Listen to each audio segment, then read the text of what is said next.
या ring road साठी जमिनी जबरदस्तीने ताब्यात घेण्याचा प्रयत्न झाला शेतकऱ्यांच्या विरोध असताना, आणि सकाळी घरात घुसून वृद्ध महिलांना मारहाण केली. त्या अधिकाऱ्याचं नाव काय? पवन दत्ता आय एस अधिकारी हातामध्ये बंदुका घेऊन दहशत निर्माण करतो हे मी इतिहासात प्रथम पाहिले. आम्ही कलेक्टर ऑफिसला गेलो, तिथे माझं महसूल मंत्री बावनकुळे यांच्याशी चर्चा झाली. तिकडले जे कलेक्टर आहेत त्यांच्याशी चर्चा झाली आणि त्यांनी सांगितलं की जबरदस्तीनं असा प्रकारचा कोणताही आम्ही प्रयोग करणार. तरीही आज मी पाहिलं की सगळे शेतकरी आणि त्यांचे नेते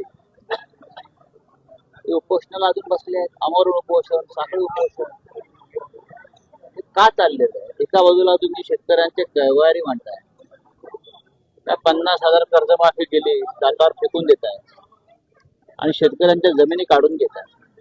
कोणासाठी? तर बिल्डरांसाठी. भारतीय जनता पक्षाला देणग्या देणारे हे बिल्डर आणि त्या भागात ज्यांनी जमिनी खरेदी केल्या ते IAS आणि IPS अधिकारी मोठे, त्यांच्या जमिनीला भाव मिळावा म्हणून हे रिंग रोडचा घाट घातलेला आहे.